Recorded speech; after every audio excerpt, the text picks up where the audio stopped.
I showed up to my billionaire husband's funeral, holding hands with our twin daughters. Not one of them saw it coming. The investors. The media. His so-called friends. Their faces twisted in shock when they saw me. The wife he kept hidden. Standing there in black heels, with his bloodline on both sides of me. And across the aisle, there she was. The model. The one he cheated with. The one who thought she won. She looked like she saw a ghost. Too bad it wasn't me in that coffin. But you want to know the real kicker? He didn't even know the twins existed. Let me tell you everything. My name is Celeste Quinn. I wasn't born rich. I didn't come from money. I was a waitress in Manhattan, barely getting through design school. Then he walked in. Asher Roth. CEO of Roth International. 39. Sharp. Ruthless. Worth over $3 billion. And for some reason, he noticed me. I thought it was a prank. A man like that asking for my number? I laughed in his face. He smiled and said, "Call this number if you ever want to stop surviving and start living." The next day, my landlord kicked me out. So I called. 3 months later, I was living in a penthouse above Central Park. Wearing couture. Driving a car I didn't ask for. But money isn't free. Not really. Being with a man like Asher meant giving up everything else. There was no official contract. But the rules were clear.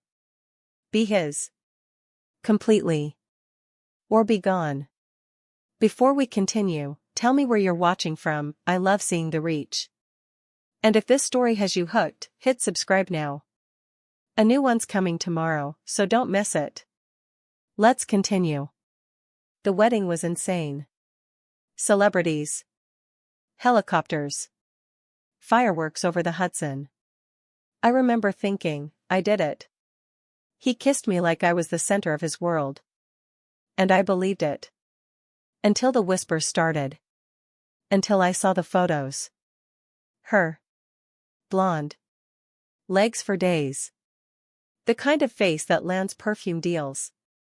Her name was Nina Voss. He said she was a business partner from Milan. But I saw the signs. The missed calls. The overnights. The red lipstick in our car. I confronted him.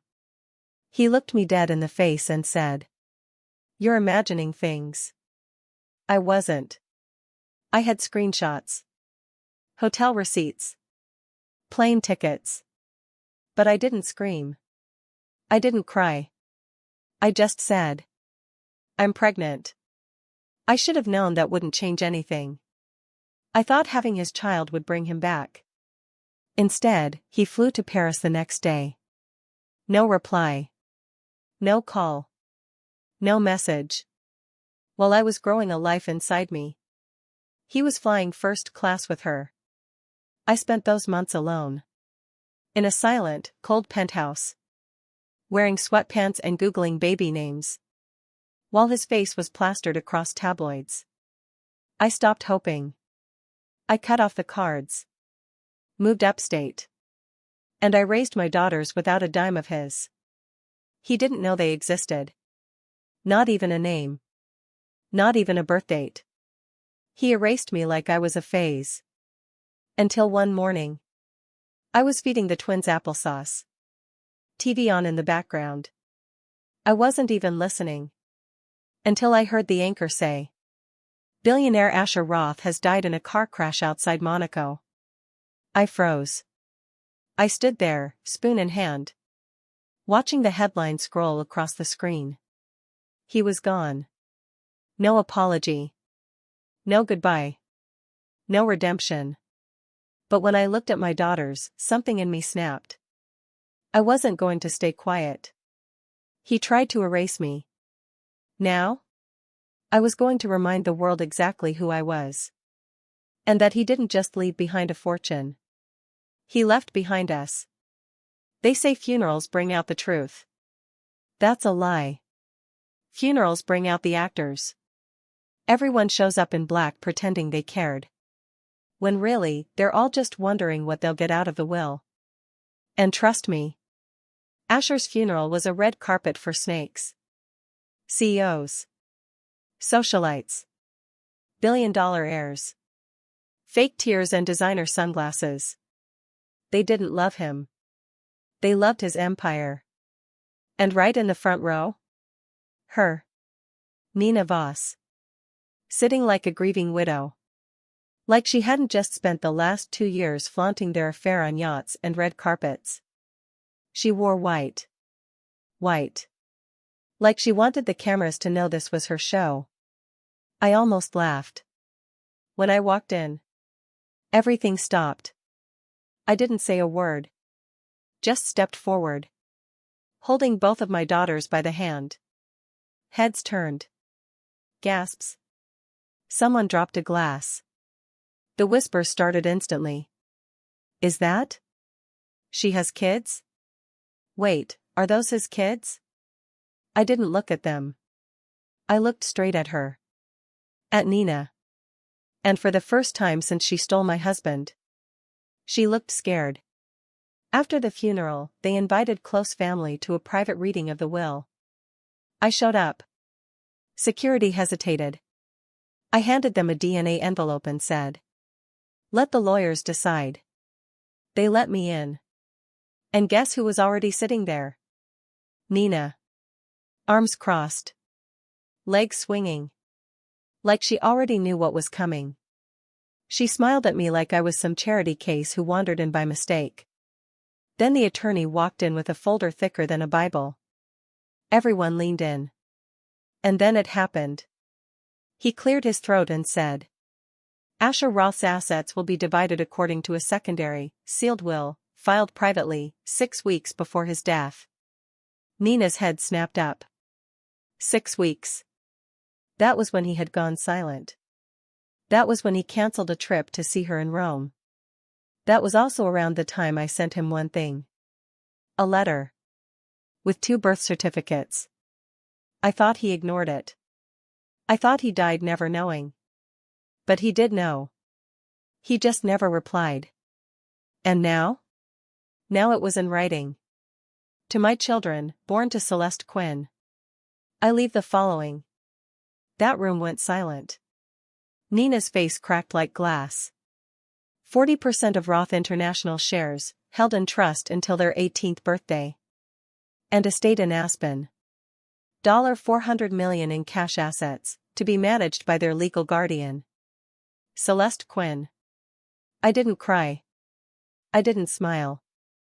I just sat there while Nina stood up, yelling, "This is a mistake. There's no proof those kids are his." The lawyer handed her a document. DNA confirmation. Filed 3 days before his accident. I walked out of that room as the only woman who ever really mattered to him. Not because of the money. Because he knew. He knew what he left behind. And Nina? She walked out with nothing. No shares. No apartment. No seat on the board. She wasn't in the will at all. But don't feel bad for her. Because what I didn't know then was that she had already set something in motion. Something bigger than Asher's death. 3 days later, I got a package in the mail. No return address. Inside was a USB drive. I plugged it into my laptop. A single video file. I clicked play. And there was Asher. Alive. Speaking directly into the camera. He looked afraid. And he said, "If you're watching this, it means I'm dead." And it wasn't an accident. I watched the video 3 times. The first time, I couldn't breathe. The second time, I wrote down every word. The third time, I knew I was in danger. Asher sat alone in some dim hotel room. His hair was messy. No suit. No watch. No bodyguards. Just fear. I'd never seen him scared before. He looked straight into the camera and said, "If you're watching this, I'm gone. I need you to know, it wasn't an accident. They're going to say it was the brakes. The curve. Maybe even alcohol. But none of that's true. He ran a hand through his hair. They've been following me. Tapping my calls. It started after I tried to pull out of the Mirax deal. I found out who really owns it. Who's funding it. I tried to back out and that's when the threats started. Mirax. That was his last big acquisition. A media conglomerate that suddenly exploded in value after he bought it. Now he was saying it was dirty. Worse, he was saying they killed him for it. He went on. I didn't want to drag you into this. That's why I stayed away after the letter. I was going to fix everything first, and then come back for you. For the girls. He looked down.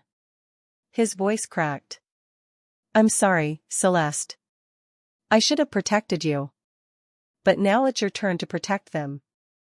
And then, he said something I'll never forget. There's a key. Safety deposit box. Grand Central. Box 517. Everything's in there. Names. Accounts. Audio. Video. If anything happens to you, go public. Don't trust the board. Don't trust Nina. She's not who you think she is. And the screen went black. I sat there in silence. I was shaking. I wanted to scream. I wanted to break something. Instead, I looked at the twins sleeping in the next room. I knew what I had to do. The next morning, I left the girls with my neighbor. Told her I had an appointment. Took the train to Grand Central. Put on sunglasses and a hoodie. Walked straight to the vault section like I'd done it 100 times. Box 517. I gave the key. Signed the form. They handed me a small black box. Inside? A burner phone. A flash drive. A handwritten list of names. And a photo. A photo that made my blood go cold. Nina. Sitting at dinner, with two men I'd never seen before. But one of them had a tattoo on his neck. I'd seen it before. On the wrist of the man watching my building last week. I rushed home. The apartment was quiet. Too quiet. I called out for the girls. No answer. I ran to their room, empty. Then I heard the bathroom door creak open behind me. And there they were. Safe. Laughing. Playing with bath toys. I collapsed to my knees. But that moment told me everything. Someone had been inside. I should have run. Taken the girls and vanished again. But it was too late for that. This wasn't just about betrayal anymore. This was about survival. About justice. And if Nina thought I was going to back down, she had no idea who she was messing with. That night, I checked the burner phone Asher left me. Only one number was saved. No name. Just a single text message from 1 week before he died. The board voted.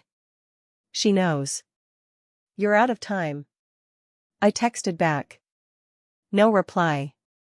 Then, at 2:07 a.m., the phone lit up. Unknown number. One message. You should have stayed gone, Celeste. I didn't sleep that night. I sat in the dark, watching the hallway like a hawk. Every creak made me jump. Every shadow looked like a threat. And that message echoed in my head. You should have stayed gone, Celeste. Who sent it? Was it a warning? A threat? A test? I didn't know. But one thing was clear. Nina knew more than anyone realized. And she wasn't just some spoiled model who fell into Asher's lap. She was part of something deeper. Something dangerous. The next morning, I took the girls to a safe house I used to rent before I met Asher. A tiny place in Long Island, dusty, broken sink, bad reception. But no one knew about it. I needed time to think. To plan. To breathe. That's when I pulled out the flash drive from the box. It wasn't just documents. It was surveillance. Audio files. Screenshots. Passwords. Private board meetings. And tucked inside the folder was a video labeled Nina, Confession Room 6. My stomach dropped. I clicked it. The video was grainy. Black and white. Security cam footage. It showed Nina, in a dark room, talking to someone off-screen. Her voice was cold. Focused. He's getting soft. Talking about a wife.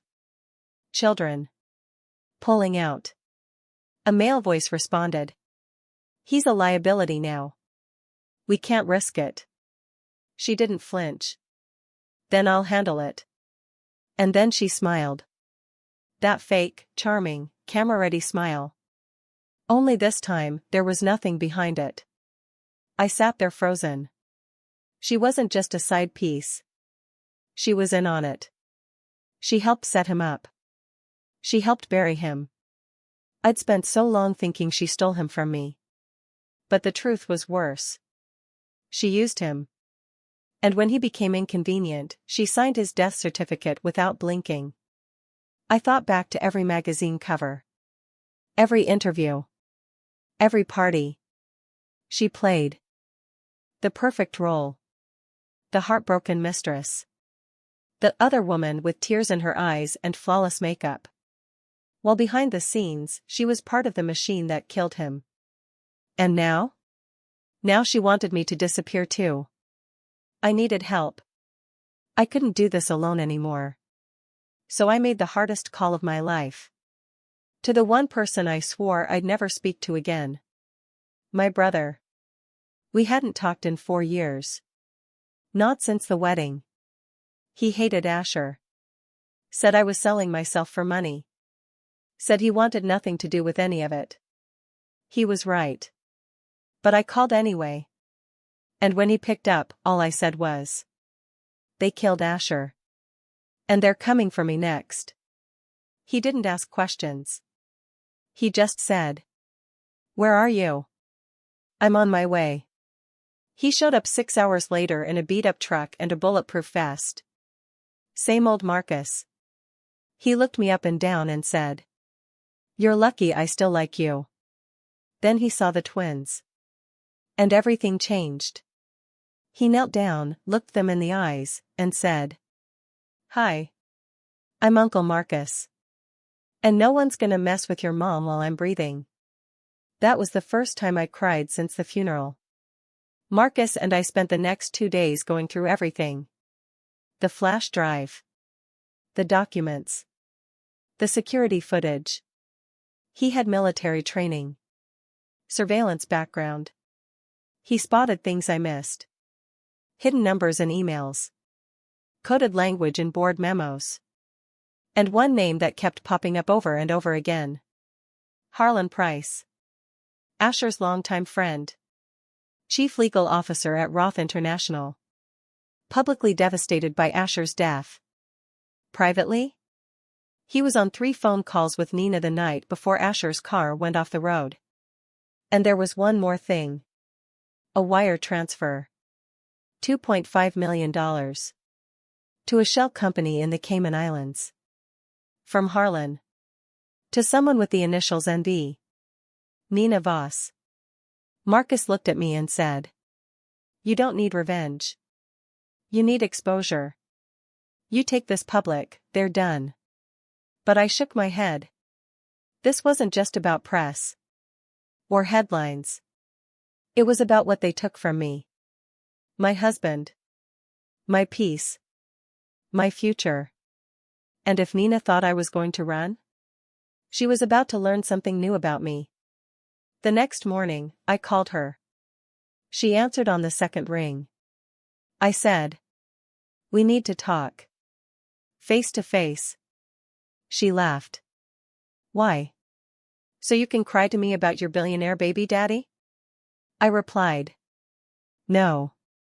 So I can hand you the evidence of your murder conspiracy. And give you one chance to save yourself. Nina agreed to meet.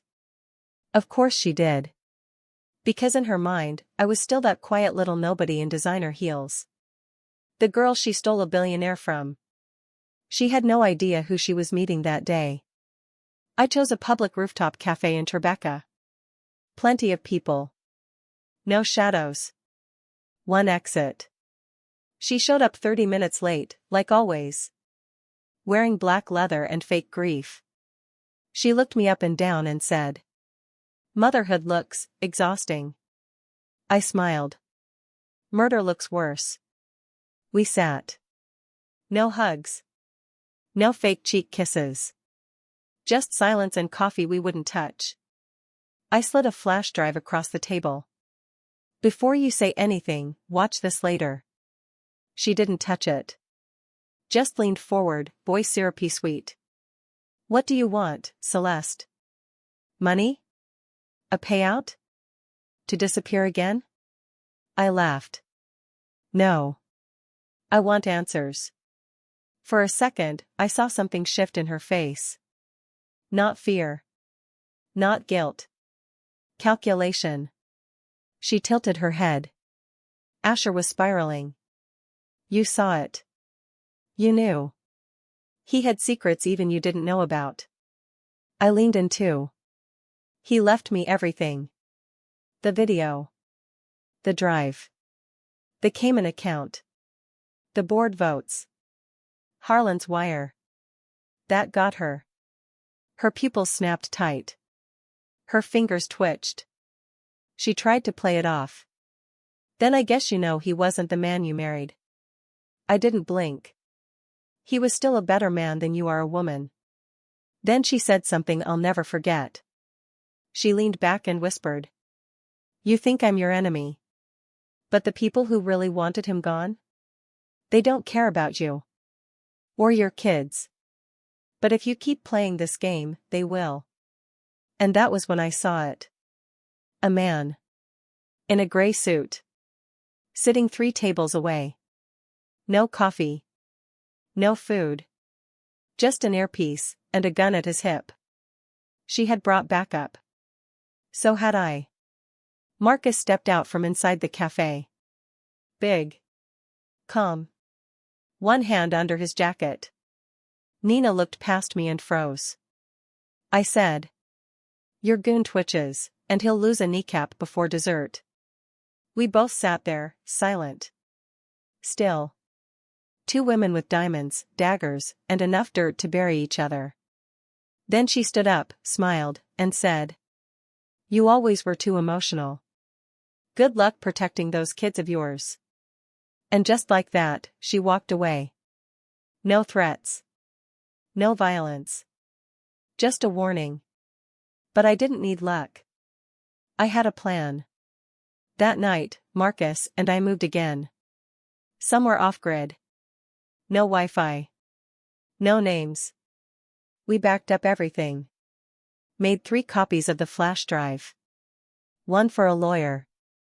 One for a journalist. And one hidden in the twins' toy box. Then we went after Harlan.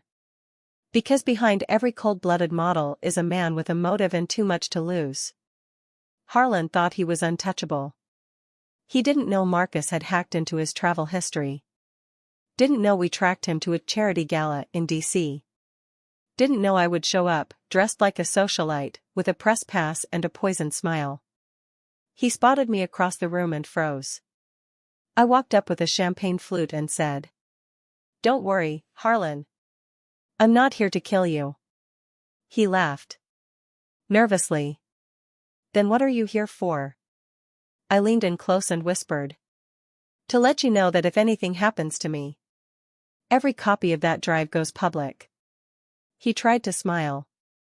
Failed. "You don't understand how deep this goes, Celeste. You're poking at things that have bodies attached to them." I said. "Then I hope they're ready to dig 2 more." I didn't recognize myself anymore. There I was, black dress, red lips, a USB full of corporate crime in my clutch. And not scare. Not panicking. Focused. For all the pain Asher caused me, he gave me one final gift. The truth. and the power that came with it. The next morning, I got a phone call. Blocked number. A voice I didn't recognize said, "Your children are beautiful. Especially when they sleep." And then the line went dead. I dropped the phone. Ran to their room. The window was open. And on the floor, a Polaroid. Of the girls. Taken from outside the house. At 3:12 a.m. I didn't scream. I didn't cry. I couldn't. I just stood there in the twins' bedroom. Holding a Polaroid someone took through their window, while they slept. 3:12 a.m. Which meant someone had been close. Close enough to reach them. Close enough to take them. And I had slept through it. The mother in me wanted to burn the world down. But the woman Asher made me into? She stayed calm. Barely. Marcus came running when he heard me drop the phone.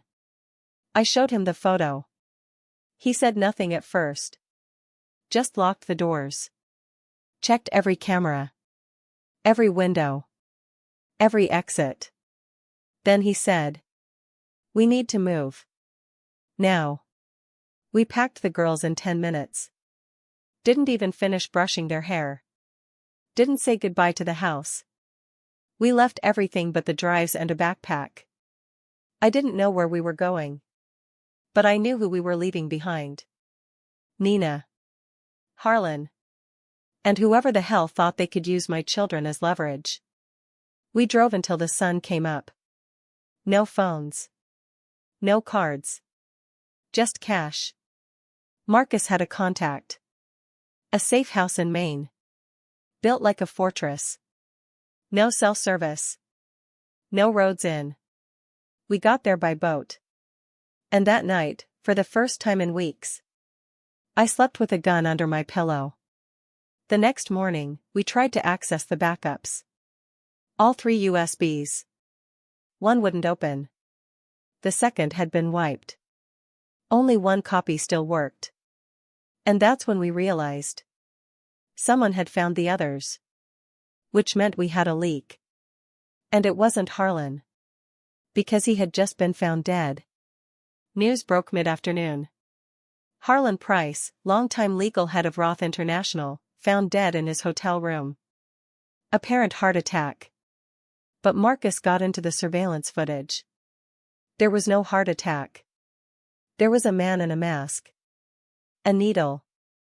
And Harlan's face going slack in under 10 seconds. Then the man walked out like he was delivering room service. I thought Harlan was the villain.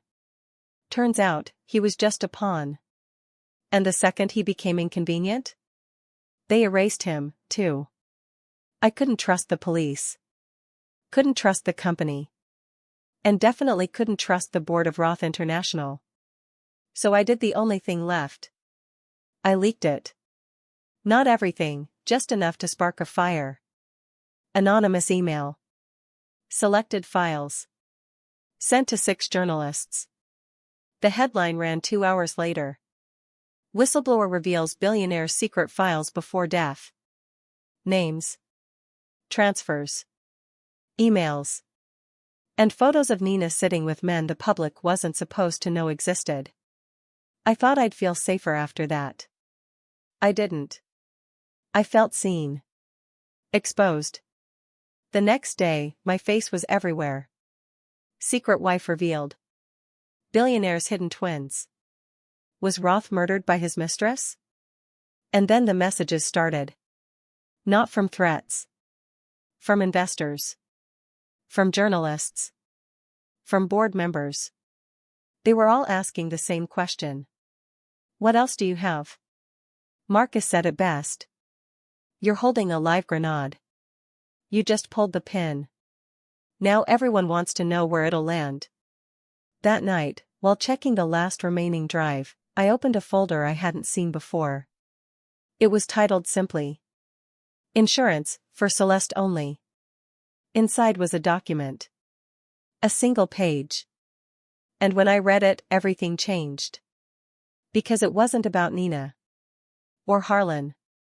Or the board. It was a document proving that Asher was planning to fake his own death. I must have read that document 10 times. Each word sharper than the last. Project Phoenix, Contingency Protocol for Disappearance. Signed by Asher Roth. Dated 8 months before he died. It was a blueprint for a fake death. Detailed.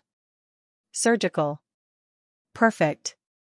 He'd already purchased a body double from a criminal medical ring. Had offshore accounts in 7 countries. And a yacht anchored off the coast of Sardinia, just waiting. But here's what destroyed me. The plan didn't include me. Or the twins. At all. I thought he changed when I told him I was pregnant. I thought maybe he distanced himself to protect us. But now, I didn't know what to believe anymore. Had he ever planned to come back for me? Had I just been a loose end from the start? Or worse, had he planned to run away with Nina? Marcus found me staring at the screen. He didn't say anything. Just read over my shoulder. Then he said, "You need to prepare for 2 truths. 1, he's dead. Or 2, he's alive, and didn't care enough to take you with him." That sentence broke something in me. Because deep down, I knew Marcus was right. But there was one detail in the file that stood out. An IP address pinged from a private satellite phone. 2 weeks after his death. From an island off the coast of Belize. I didn't wait. I didn't think. I left the twins with Marcus and booked a private charter the same night. Was it smart? No. Was it safe? Absolutely not. But if there was even a chance Asher was alive? I needed to see him. The island wasn't listed on tourist maps. It was owned by a shell company. Used for research. But when my boat reached the shore, I saw the truth. Private villas. Security drones. Satellite towers.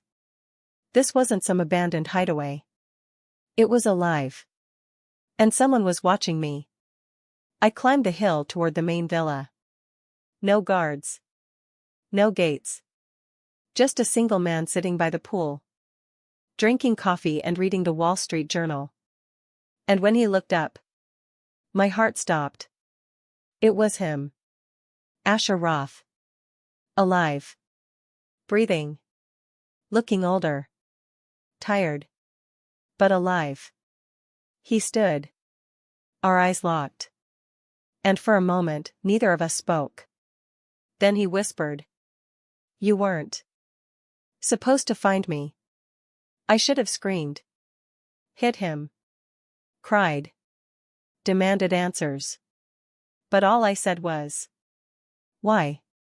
And he replied, "Because you were the only thing in my life I didn't want destroyed."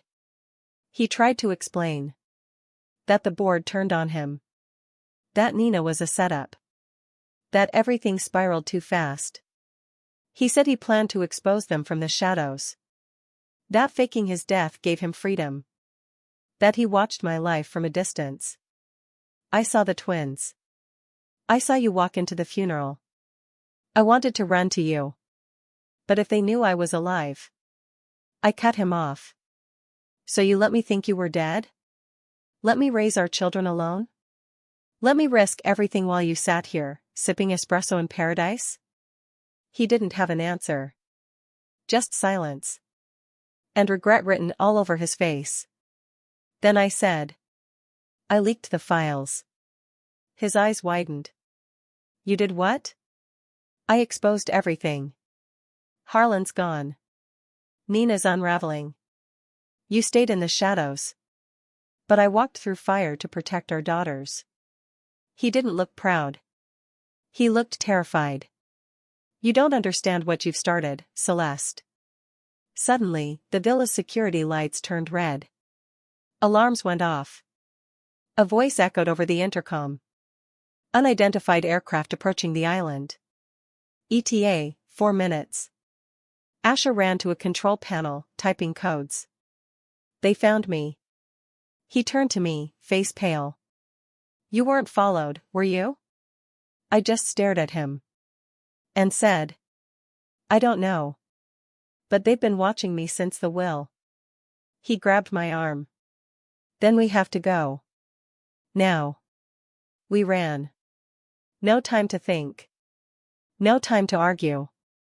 Asher grabbed a duffel bag and led me through a hidden hallway under the villa. His barefoot steps echoed on concrete.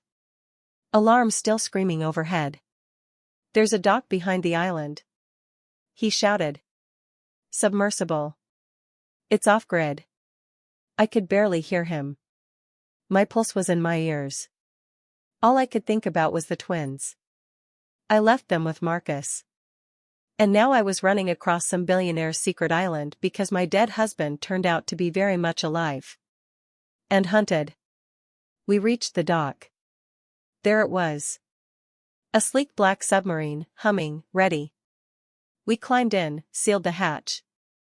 And as we dropped beneath the waterline, I looked back at the villa just in time to see a helicopter land.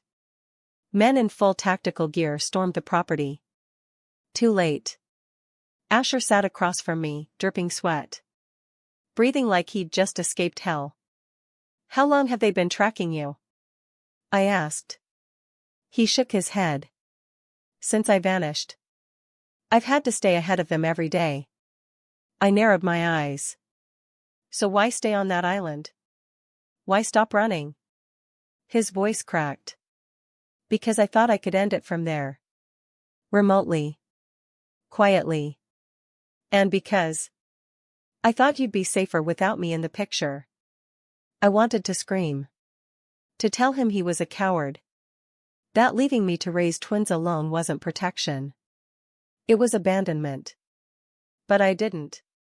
Because deep down, I wasn't sure I wanted him dead anymore. But I wasn't sure I forgave him either. We surfaced hours later near an unmarked port. Asher had people waiting. 2 former operatives. Off books. Disavowed. Loyal to him. He gave them coordinates and had them sweep Marcus's cabin. When they came back, their faces were pale. "They found it," one of them said. "Found what?" I asked. "The twin safe house. It's been compromised." I couldn't breathe. Marcus had one job: protect them. If anything happened to those girls, nothing in this world would matter anymore. I grabbed Asher by the collar. "You dragged me back into this. If they're hurt, I swear." He stopped me. "They're not hurt. They're gone. But not dead." "Gone?" I choked. "They were taken. Not killed. That means they're leverage." My stomach turned.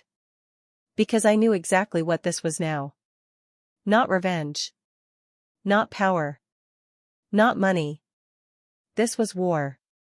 I called Marcus. Straight to voicemail. Texted. Nothing. Then I got an email. No subject. No sender. Just an image. The twins. Blindfolded. Alive. In a dark room. Concrete walls. A timestamp. 4 hours ago. And one line beneath it. "You want them back? Bring Asher." I looked at him. This man I married. This man I mourned. This man I hated, and maybe still loved. "They don't want me," I said. "They want you." He nodded. "Because I know everything. The offshore accounts. The deals. The deaths. I'm the only one who can prove it all."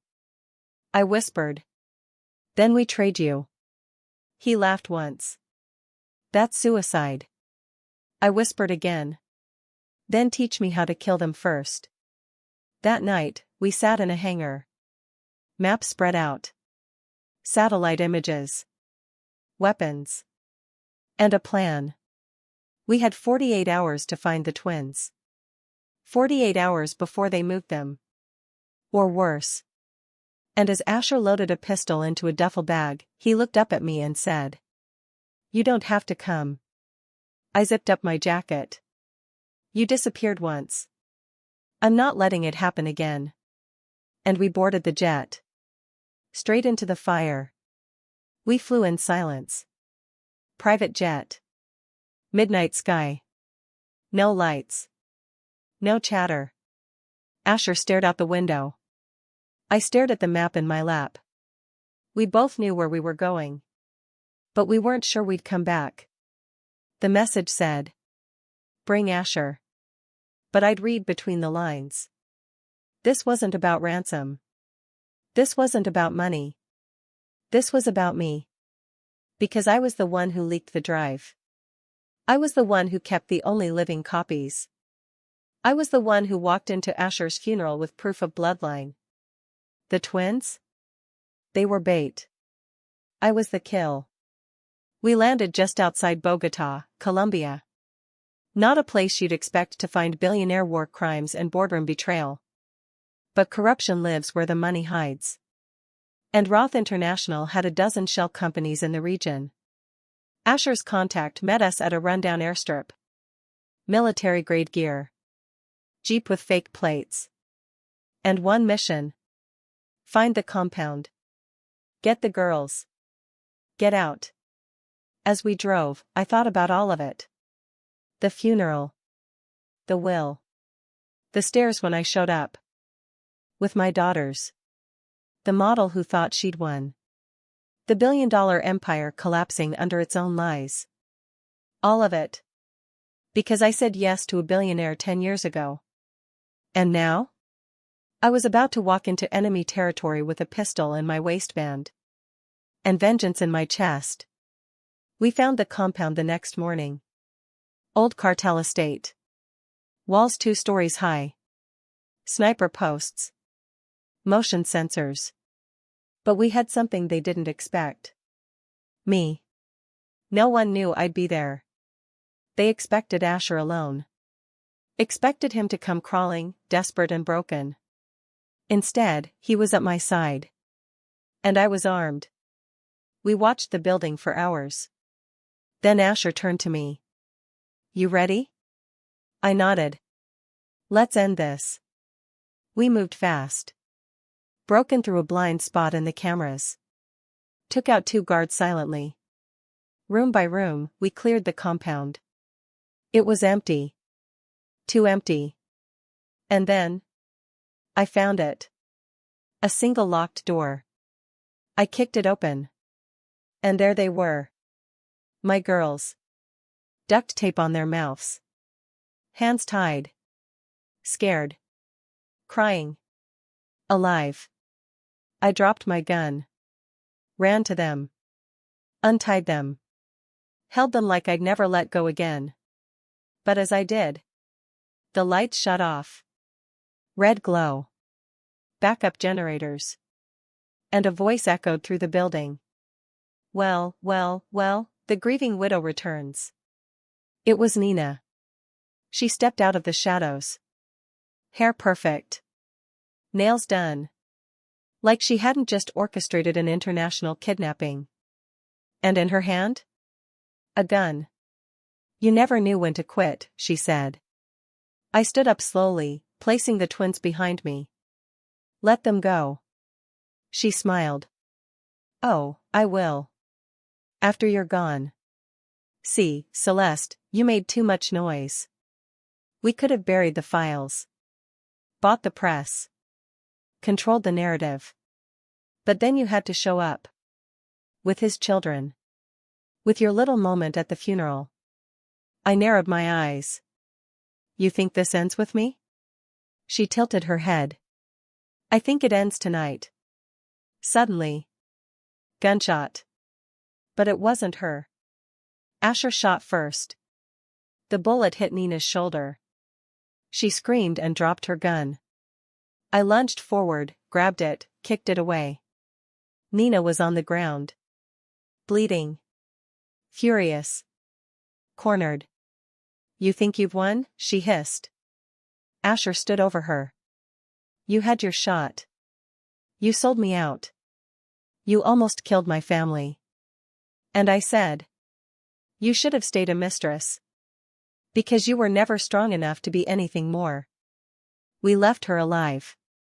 Let the authorities deal with her. We had what we came for. Our daughters. Our proof. Our lives. But as we walked out of that compound, Asher pulled out a second phone. And showed me something. A message. From a name I hadn't seen before. One of the Roth board members. It read, "If you think this is over, you don't understand how deep this goes."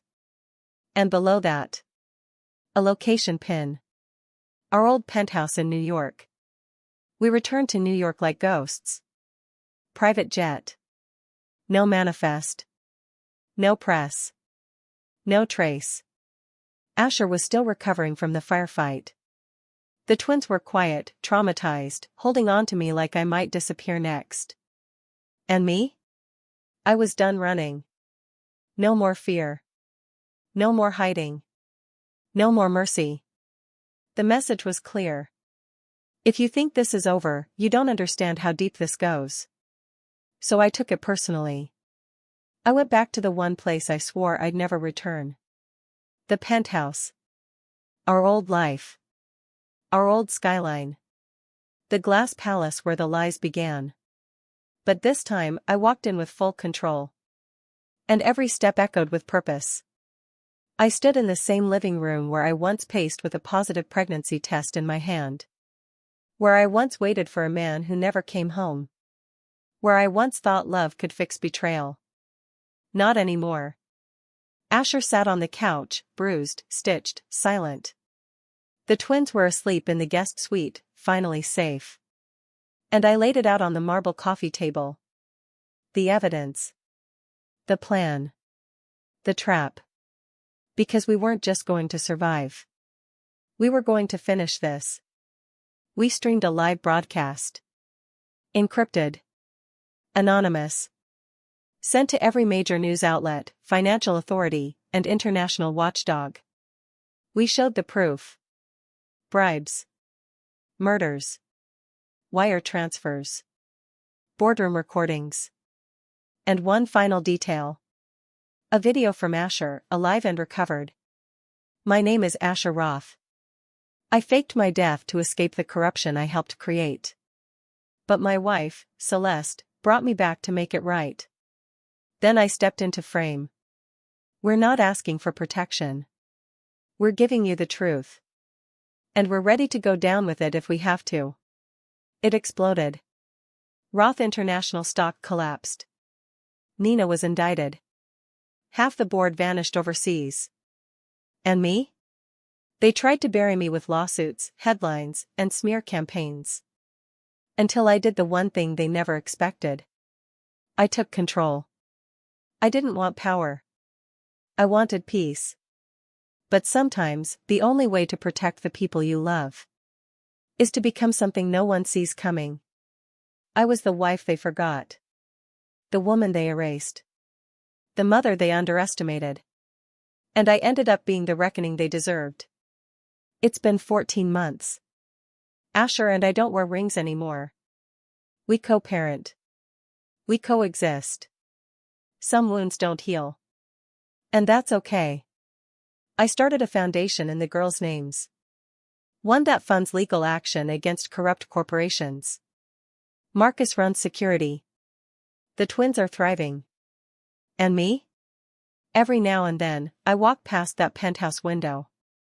Look up at the glass castle I used to live in. And remember. I walked in with nothing. I left with everything that mattered. I didn't get revenge. I got justice. And if they ever try to come for me again, they'll find out real fast. I'm not the woman I used to be.